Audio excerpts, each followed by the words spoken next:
Helo, Becca Line Perkins ydw i, a mae gen i reseit bach arall neis i chi fan hyn ar gyfer Nadolig, yn defnyddio'r bach o bwyd môr gore Cymru.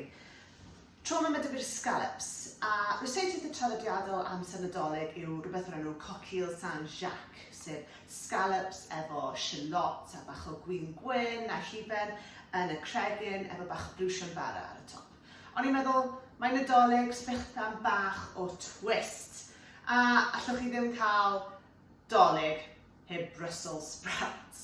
Felly, yn y resait yma, dwi efo scallops fan hyn, a dwi'n coginio rein lawr efo shallot, a wedyn bach o Brussels sprouts, pancetta, sef bacwn Eidaleg wedi mygu, gwyn ac yna hufen.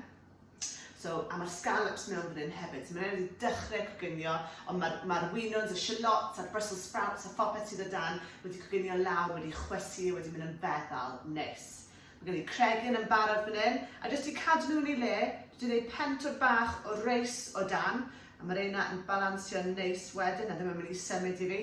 Ac wedyn ar ben y scallops a'r sprouts, fan hyn dwi efo cymysgedd o brwsion bara, ond dwi hefyd wedi rhoi mewn cnau cyll, hazelnuts, wedi torri'n man a bach o fenyn.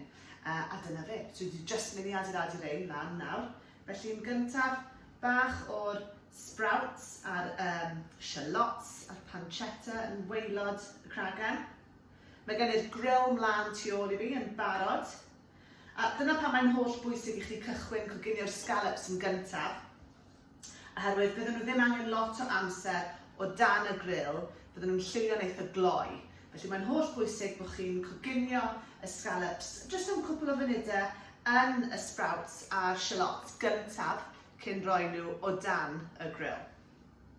Newch yn siŵr bod digonedd o'r sprouts, a'r shallots, a'r pancetta. Mae fe'n arogli mor ffein. A mae'r blasau mae gyd yn atgoffa fi yn Nadolig. Maen nhw'n cynhwysion sydd ar gael yn yr archfarchnad. Dyna ni. A wedyn ym mhob un o'r cregyn dwi'n mynd i roi sgolop. Felly jyst balansio hwnna yn neis ar ben. A mae'r sgolops heb coginio trwyddo, ond maen nhw wedi dechrau coginio. A mi fydd y gres wedyn o dan y grill, jyst yn gorffen coginio nhw neis. Dyna ni. Ac wna i orffen fan hyn, dwi efo'r brwsion bara a cnau cyll. A mae'r ein mynd i lliwio yn y grill, troi yn frown eiraidd, ac ychwanegu bach o crunch.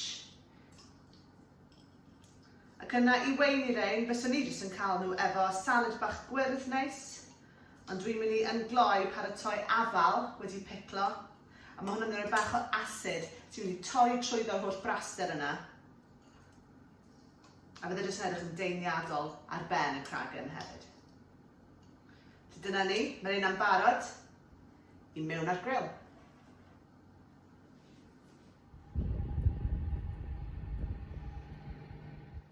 Dyna ni, dyna'r scallops a sprouts coquille Saint-Jacques wedi gorffen. Maen nhw wedi lliwio neis o dan y grill, brown eiraidd. Ac i orffen yn y bowlen fan hyn, dwi efo afal Granny Smith. Hoffi afal Granny Smith, mae fe'n acidic neis. A fi jyst yn rhoi bach o vinegar gwyn, neu os ydych chi vinegar cider. Jyst bach o hwnna ar yr afal. Pinchyd o halen a pinchyd o siwgr. A mae hwnna jyst yn piclo'r afal chydig bach. A mae hwnna jyst yn mynd i roi bite bach neis, brathiad, i dorri trwyddo yr hufen a'r holl cynhwysion yna yn y coquille Saint-Jacques. Ond ie, mae hwnna yn cwrs i gychwyn pryd Nadolig, leis, really neis, dathliad da. Well i mi blasu fe.